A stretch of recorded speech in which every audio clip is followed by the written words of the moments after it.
Hello,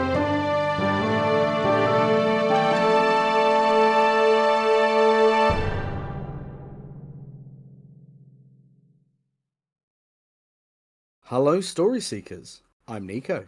I'm Ben, and welcome to the Tiny Bookcase. Right now, you're listening to our favourite part of the week. Stories, discussion, and a high likelihood of gratuitous obscenities, all to sate the hunger of the bibliomancer Eusteris. Regular listeners will know how it works, but for newcomers, Nico and I have both written a story to the same prompt. We're about to share those stories with each other and you for the first time. Then we'll workshop them on mic. The prompt for this episode, heavily inspired by the rapidly approaching Halloween festivities, is Tombstone. Ben, for whom does the bell toll? Tombstone. Answer. They make you use a knife for the first one. Anything else, they said, and it would be too impersonal and wouldn't take. By the point of that first kill, most are already broken down by the long hours of training, poor sleep, and the verbal abuse. I remember it feeling right to do it, to make it all mean something, for me to matter. Question. Only 1 in 100 was selected for the Vampire Strike Force project. How did you make the cut? Answer. I think I just told you. Mind if I smoke? Question. Go bite ahead. It isn't like it's bad for your health. So, you drank captured vamp blood and became one. What sucks about still being in the VSF after a century? Answer. Are all your questions like this? The project isn't something you're in, it's something you are. I'm a soldier until the end of time, waiting until they need me again. Question. The war certainly was a geopolitical crossroads. When did you realise how high the stakes were? Answer. 1840, when the Ottomans fell to him. That flipped a switch for me. The jokes we'd been making about a small-time dictator rising beyond the border of Austria in Wallachia stopped getting laughs. The papers said it was a military coup, but all I knew was that suddenly half the world was under Big D's sway. All of the lads from my village had signed up by the end of that week. We were in boot camp not long after. Question. On reflection, how did Operation Tombstone come into being? Answer. The Transylvanian war machine was creaking under the pressure we'd cranked up on it for 5 years. Daily silver shelling and garlic gas bombs had hemmed them in behind the Carpathians. They were running low on crypt dwellers and hadn't made enough gains on our territory relative to their losses. Plus, when they kill one from the VSF, we don't come back to fight for them. By 1845, Big D was on the back foot, and there had already been serious talks at the highest level about Bran Castle being on the menu. To those in the force, the idea of a large-scale assault from the regular human army was our worst fear. We had Big D against the wall for sure, but deploying regular troops would have just given him another chance to rebuild. A Tombstone operation was the only option. Question. So, Dracula, did he have bat breath? Answer. Are you for real, using his name like that? I'm a decorated veteran, and you're treating this like a Cosmo sex quiz. Where's your respect? We were at war.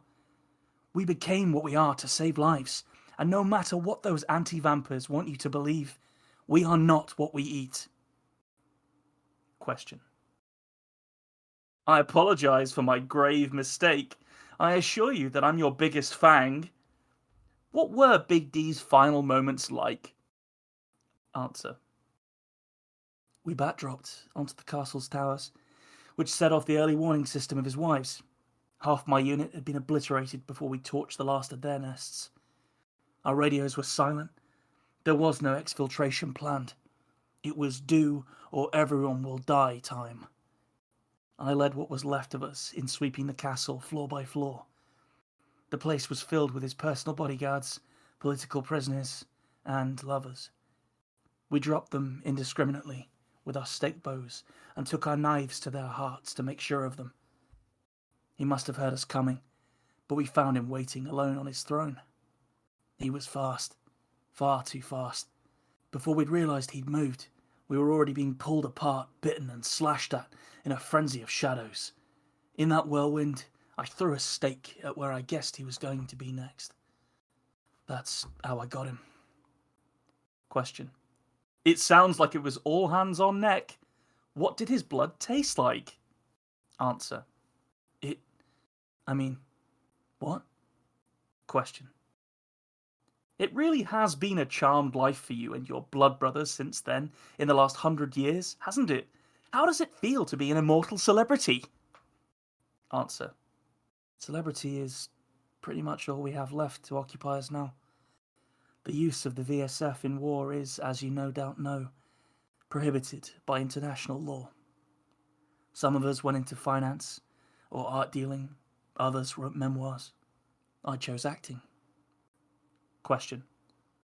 With your ageless good looks, who wouldn't spend their time draining groupies? So, did the survivors all drink from him, or just you? Answer. What? Question. You heard me, bloodsucker. Answer. Yeah, I drank from him. He tasted like victory. What magazine are you from again? Question. I didn't say. Answer. Your name then? Question. Abraham Van Helsing. And I intend to put the final nail in Dracula's coffin. Shall we dance, freak? Answer. If you insist. But I ask that you leave the recording going. Let them listen to us. What beautiful music we shall make. That was wicked. I mean, first of all, two great voices. Like the distinction between the gruff military vet and the like, it's actually so cheerful, it's sinister interviewer. Yeah. Really, really cool. The God, the punny questions. I was like, how deep in this barrel can he go? Like, what's he got? How many more vampire jokes are in it? And you were so good. There was so many. I thought about writing them down. I was like, no, I'm just gonna let the man cook. This is top stuff.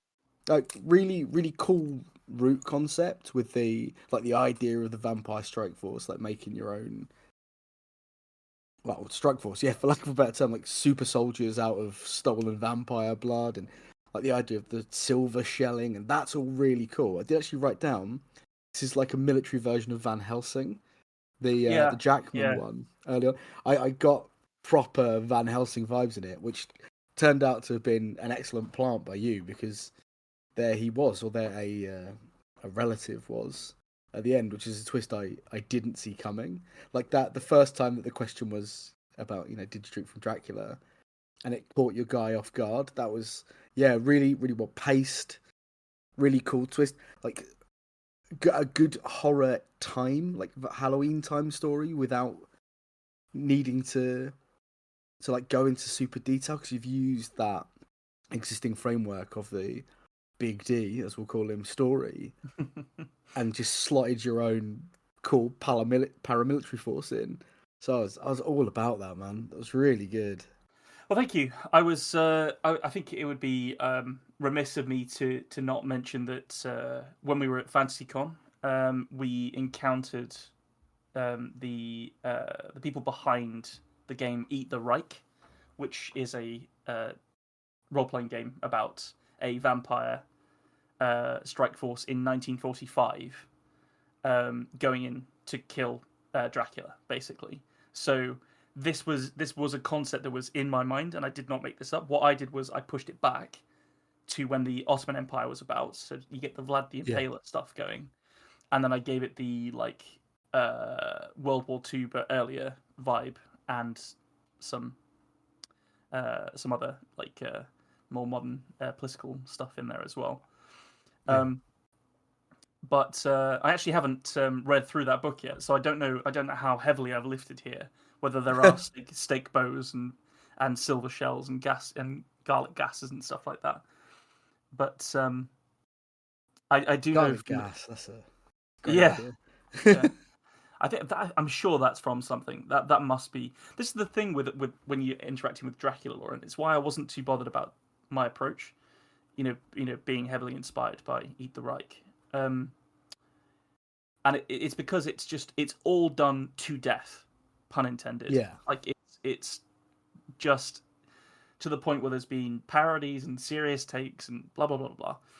So you've just got a little bit of a toolbox to play around with. So what I was going for here was like a structural short story with the question answer thing becoming more and more chaotic as the person who's labeled as answer asking questions and the Yeah. who's labeled as question not asking questions and things like that.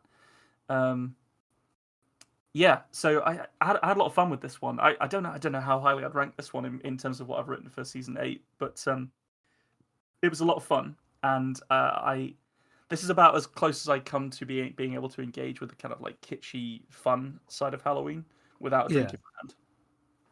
in my hand. That's fair. I was going to ask, just because of it, and because it's nearly Halloween, It is have you indeed. got a favourite vampire film? I think it is Van Helsing. Like I know it's Yeah. shit, but Yeah, but it's like just so the much right fun. kind. It's so like gauche and silly and fun. Yeah, It's got Faramir in it. Like, what's not to like? it has got Faramir in it, so that's good. It's also got Kate Beckinsale in it, which is actually the main attraction for me there. That's completely understandable.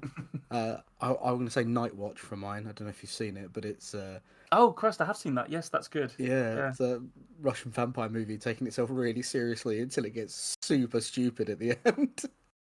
yeah. That's I forget what the sort of subgenre is there, but it's almost like it's like urban horror or something, isn't it? Like it's Yeah, quite derelict and it's definitely post Matrix, that kind of yes, yeah. filmmaking. Everything's blue scaled and a bit grim.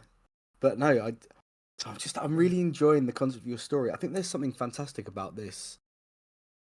Looking at the whole Dracul mythos, like you would at the Roman Empire. Like, we know Yeah. tales, so what can you put in? And because it's like such a huge part of the cultural zeitgeist, especially this time of year. But it is interesting that there are the concepts like the werewolf and the vampire that we all just know. Mm, yeah. Yeah, and how they can like latch on to other things. So Hmm. there's loads of cultures that have vampire myths, but the whole like Vlad the Impaler stuff is like a latch, isn't it? It's not. Yeah. It didn't necessarily come from that, and I don't think Bram Stoker. He may have known what Bran Castle was, but like I don't know how much he was drawing on that mythos, that history, Yeah. sorry, for his mythos. But yeah, I like the idea of this idea of like needing to like drink the blood of the vampire. Oh, the other thing that I've been watching loads of recently, which probably heavily inspired this, is What We Do in the Shadows. I've been doing Yeah. a rewatch. I've been told that I channel Laszlo energy, so I don't know if that's a compliment or it's whether people are just calling me a wanker. I don't know, but it's yeah. That'd be a very different story read by Matt Berry, wouldn't don't don't tempt me, Frodo. I very nearly did the interviewer voice it? as the Laszlo voice. Oh, that Um, would be really fun. I thought that might push it a bit too far. But yeah, no, the idea of it being that dehumanizing training that anybody in armed forces goes through to become a Yeah. soldier who can pull the trigger was something that I wanted to link in heavily to the vampire mythos here, which I think did work. I think Um, yeah, there is something just compelling about vampires, though, isn't there? This yeah, because the undead, we get them a lot in in like cultural myth and in modern stories, and things like zombies are uh, just they feel like an inevitable byproduct. But vampires are they fit in that Dune thing of what is dead may never die. Like the worst thing you can do to a really big strong man is kill him, but if he's already dead, what do you do? I think that's mm. yeah, vampires play brilliantly on that bit of the human brain that doesn't like things that are bigger and more dangerous than it. They're also just classy, right? Yeah, They're that's typically true. classy, like werewolves like running around in a forest and stuff, which sounds like fun, but where's the Where's the comfortable chaise lounge and the lovely library and the nice, glassware that you can drink blood out of and stuff like? The That's the carriage real with the stuff. dark curtains and the big There you umbrella. go. Yeah. And Igor as at your beck and call. Oh, always. We are Yeah, both Black Ribboners, Ben and I, so don't worry, everyone. yeah. It was going to come back to Pratchett sooner or later, but yeah, the fifth elephant, the book by Yeah. Pratchett, I think was. Obviously, he always had his tongue firmly in his cheek when he was playing with tropes from whether it be fantasy literature or horror literature, and I love the vampires from Pratchett's Discworld. I think they're really really fun, like right through It's to like Monstrous Regiment and stuff like that. yeah. They're always deployed really really well. It did when you said about bat dropping. It made me think of Sally von Humperdinck Yes. from Thud. That talking about you can't become one bat. The change from the amount of mass of a whole person Yeah. to one bat is ridiculous. You have to become many bats. Yeah, there's a really Oh, odd bit in that book, which I'm sure you remember, but the Pratchett's books were never particularly horny, right? But there is one section inside I that know book where exactly what bit you're going to say. you know what I'm going to say, right? Where he has a attractive female werewolf in human form and an attractive female vampire in human form, essentially mud wrestling underground, So naked. weirdly, I listened to that bit recently, Oh, really? and the character Sally does say in it, "Oh, there's one thing missing: a paying crowd. Think how Yes. much money we could make off of this." And that's so that's so un-Sir like. It's I'd be like, really, yeah, really like I'd just pay to watch two hot women wrestle in the mud.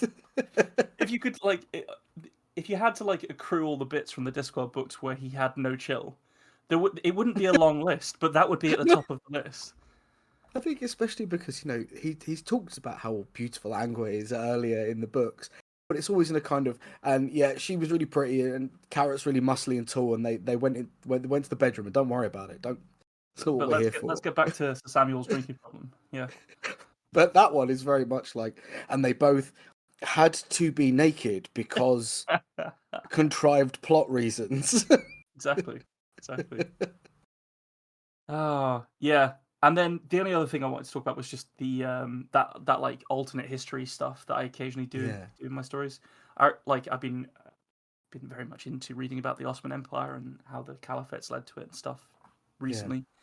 And Romania, which is where Wallachia is it is the thing that the Ottomans would have had to go through to come through Europe. And indeed, I think that is where the Vlad the Impaler story comes from. I think he yeah. like led a resistance and like cut off a bunch of Ottoman heads and put them on spikes. Um, it's some version of that story anyway. So I sort of like this idea of doing the. So what if he just essentially bit the Ottoman Empire and turned it into a vampire empire? Yeah. So that I don't think I've nicked from anywhere. I think that was me. So we'll see what comes out of the woodwork. But Yeah. yeah, this was a lot of fun, and I'm glad you liked it. I did. I think you should let your kitsch out more often because you've got a secret gift for it, my friend. Okay. Well, thank you. If we do more special episodes, like we could do one for like what are other holidays that people do stuff like this on? Thanksgiving, maybe. I don't know I how could many read out about what genocide that is. stories we could do, Ben. Oh, okay, yeah. Which are there any public holidays that aren't about genocide or death in some way? That's a really good question. Easter, that's No. about fucking, right?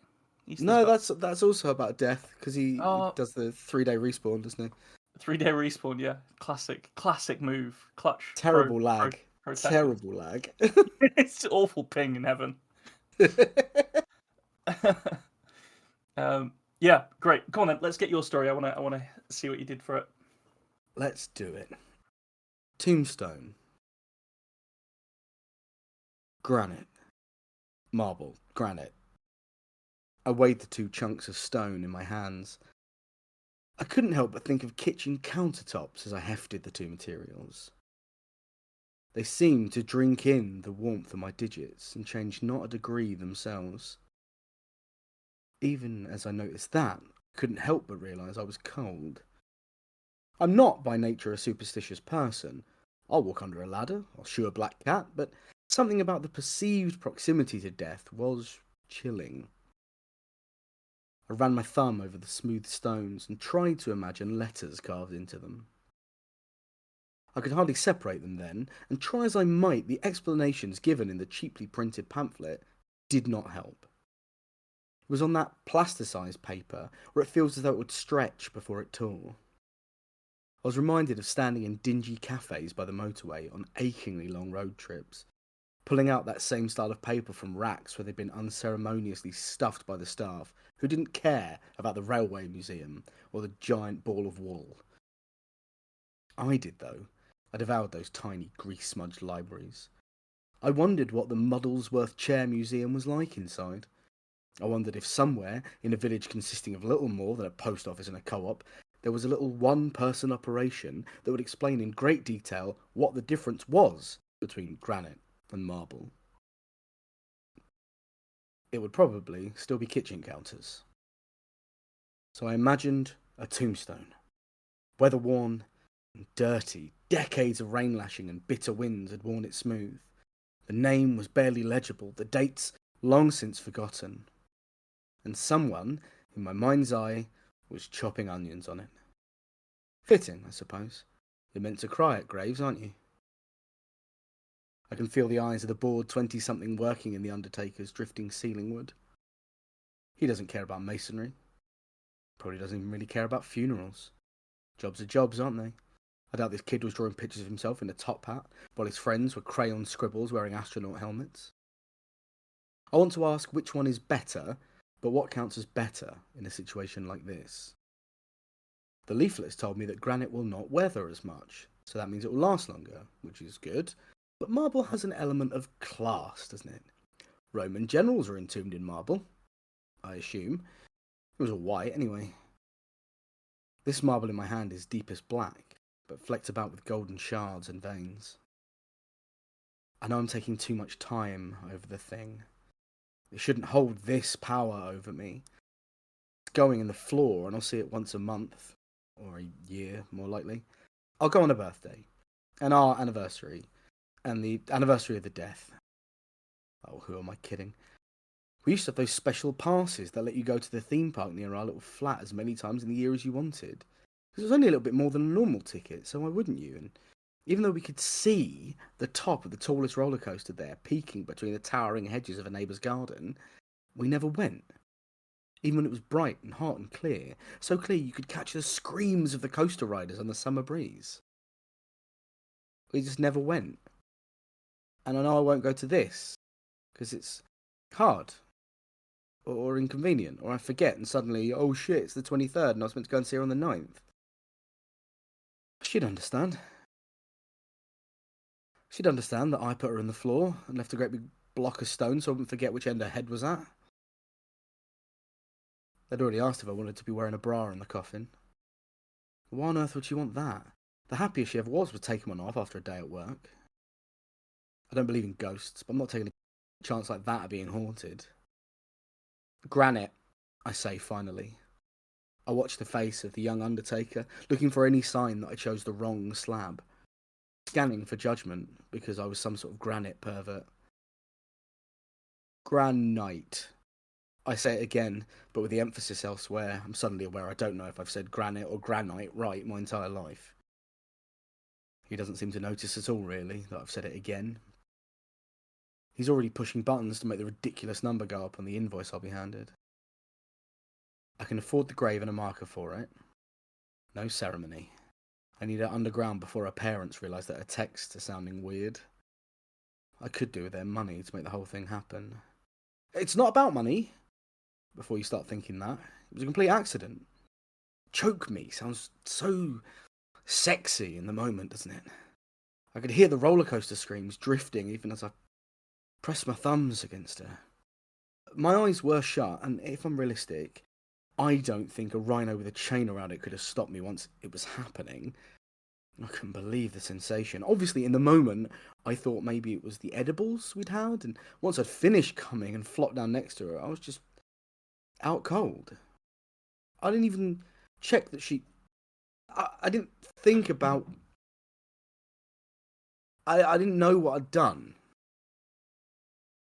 She wouldn't want me to go to prison for murder. I'll burn the flat down, I think, just to try and slow down anyone looking for clues. Because they'll take innocent things and pin it on you because they want you to be guilty. But it was an accident. I'll go somewhere new and I'll start a life. People do it all the time.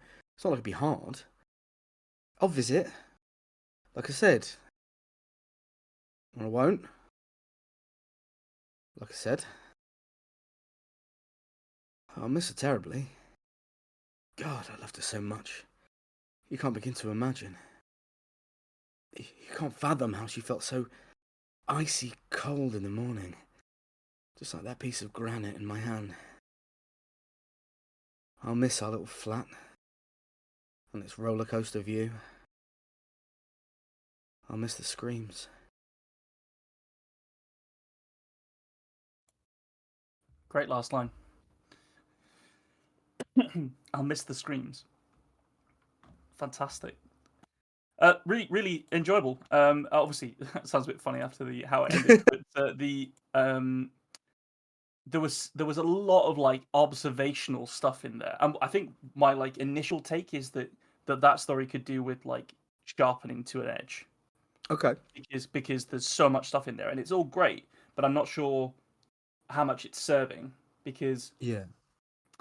the stuff about the pamphlet for the sites of interest, with the grease smudge libraries, that's some beautiful prose. That is wonderful, and it's really solid. But I don't think it gives you any like clues as to the payoff or like hints or like it doesn't really push the story. So that's a wonderful bit of writing, but I don't know whether it necessarily works for this unless you can get some like foreshadowing about like the way that he's like what he's into and what happened in there. I don't know whether you did and I missed it, in which case I completely take it all back and I apologise. No, I think you're right. That would be pretty good. That really hit me because I do that. Like I go and I like pick up the pamphlets at the side and have a little flick through them and all the rest of it. I did it this weekend and I found one about there's like a Roald Dahl exhibit near where he used to live. Ben, you cannot believe how glad I am that you said, because I do that, pick up the pamphlets. Because there are other things that happen in this story. Well, like I've told you before, but like, don't fuck around with breath play, man. It's just not. Yeah. It's not worth it. It's our public service announcement. Don't ever use a breath belt. play is not worth it. There you go. If you take nothing else away from this, yeah, there's some like deeply emotional stuff in there which landed perfectly. Like the idea of a tombstone being just so you won't forget which end the head's at. Yeah. That was really meaningful, and then that segued beautifully straight into that comment about the taking the bra off at the end of the day and it being like a haunting if you put her in one. That's a completely rock solid, pun intended, observation, and I think like everybody that listens to the story is going to be like, oh yeah, fuck yeah, you spot on about that. That was really well observed. Yeah, I liked it, and I liked the turn. Like it was deeply sad, but I think it potentially could have used that section that you did at the start with the pamphlets could have foreshadowed that. I think you're right. Like the story changed quite a lot in the telling, like as I was writing it, and then I didn't want to take that bit out because I really liked it.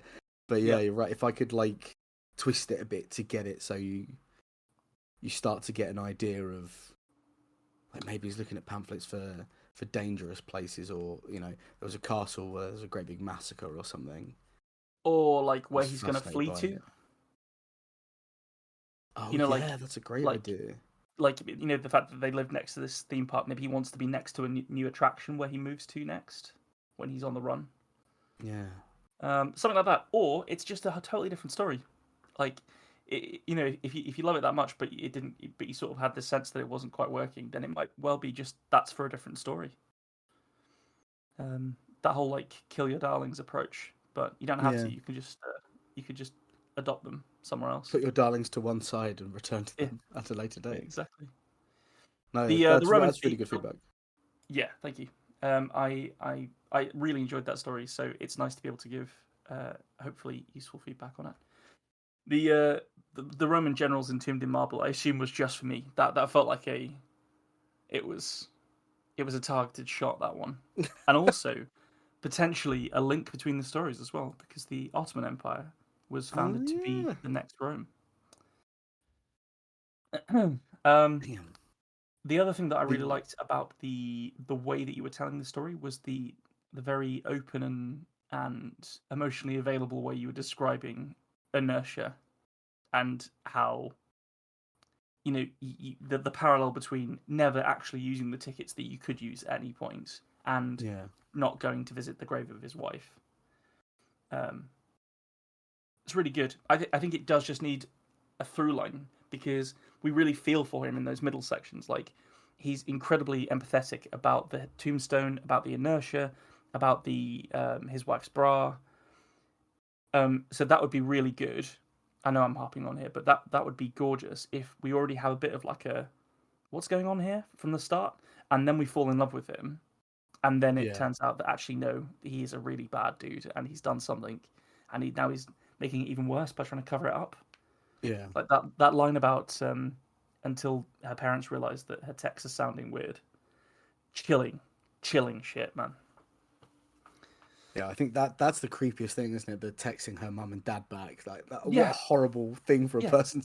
That's skin crawl stuff. Yeah, yeah. He's full psychopath gone. Yeah, that's really really bad. He becomes a Halloween villain at that point. So you did very well. it's a Technical term for for killing your wife is uxoricide, apparently. oh nice. The Hmm. that whole thing about having the tickets and never going. It's so real, isn't it? I think ever since I've had a Cineworld Unlimited card, which to explain for some listeners is it's a card that you pay a monthly subscription and you can go and see whatever you want in the cinema, so long as it's not IMAX. And ever since I've had one of those, I think I've gone to the cinema less than any other year in my life. And I don't know if that's a decline in the quality of the films that come out or my interest in them, or just that I don't even think to now. I don't know what's happened or if there's a psychology behind that or Probably. Yeah, I think for myself anyway. Like I love movies. We're both yeah. big film buffs. I think maybe not big for, as compared to some people, but like we really enjoy talking about film a lot. And I tend not to go unless I'm going to the IMAX. So Yeah. there's I don't know when you've got like an okay TV at home and stuff, and like if you have access to a good TV at home, you sort of there's just so much shit being pumped out of Hollywood Yeah. that it's sort of like yeah okay you're getting in for free, but then it's sort of you're still gearing your whole evening around something that potentially isn't very worthy art. It's more aptly labeled something like content. Yes. Um, And so I'm sure that when you've been excited about stuff and you know the director's work or you know the actor's work and you're like I want to see this premise yeah. executed by these excellent artists, I'm sure you're in one of those seats. Oh yeah. But And yeah, I think what doesn't help is this. I feel like in the post-COVID world, people have lost a lot of respect for the actual experience of going to the cinema. yeah. Well, I nearly got in a brawl with someone the first time that I went back to the cinema after the after the lockdown. Like Really? just a bunch of these dudes just would not shut the fuck up during the cinema, and I clearly I hadn't knocked the rust off yet because you should really be able to take the fact that other people can be dickheads. Yeah. But like, I just really was not okay with it because I was like, this is special. God damn it! I'm coming back to the cinema for the first time, and you're Yeah. talking through it. That was the is it called was it called the Northman, the Norseman? Yes. God, I remember that. Yes, with one of the Skarsgårds in it. It was very good, but the sort of middle of it is sort of blanked by like a social social injustice berserker rage. So I may have to watch it again.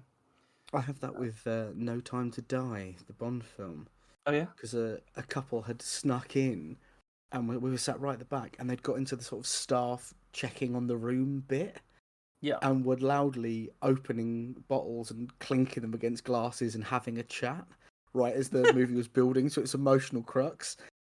I'm like, I I'm having a bad time. I'm a bit annoyed. This has ruined this film for me, so I think I do owe it a rewatch.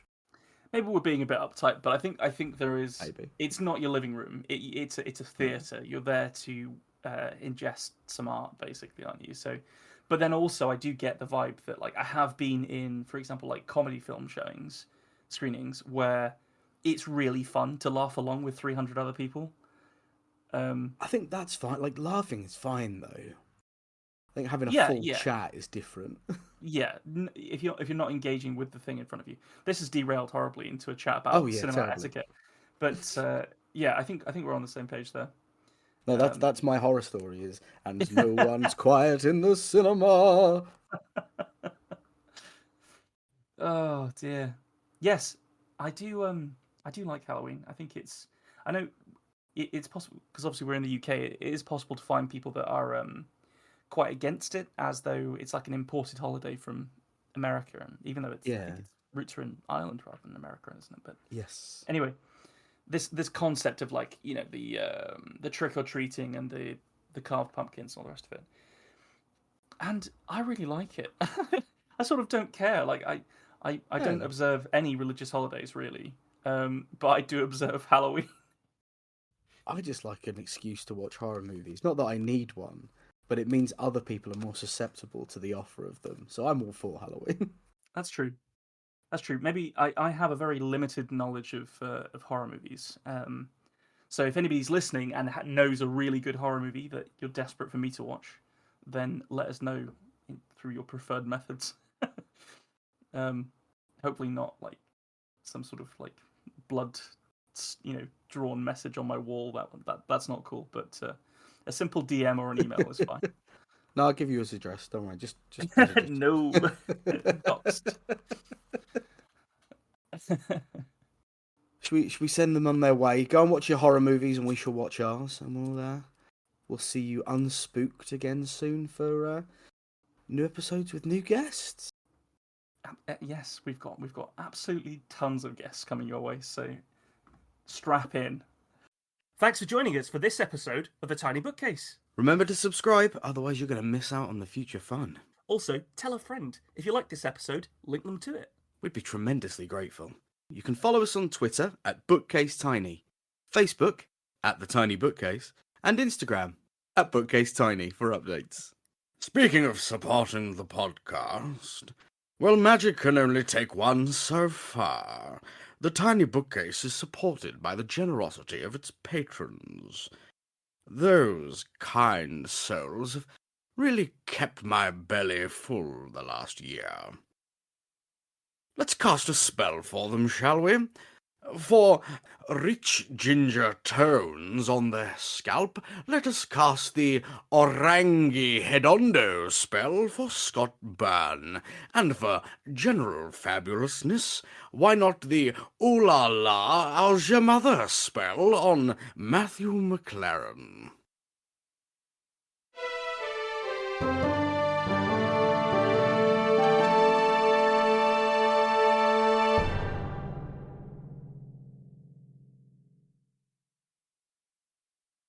How do you come up with that shit, man?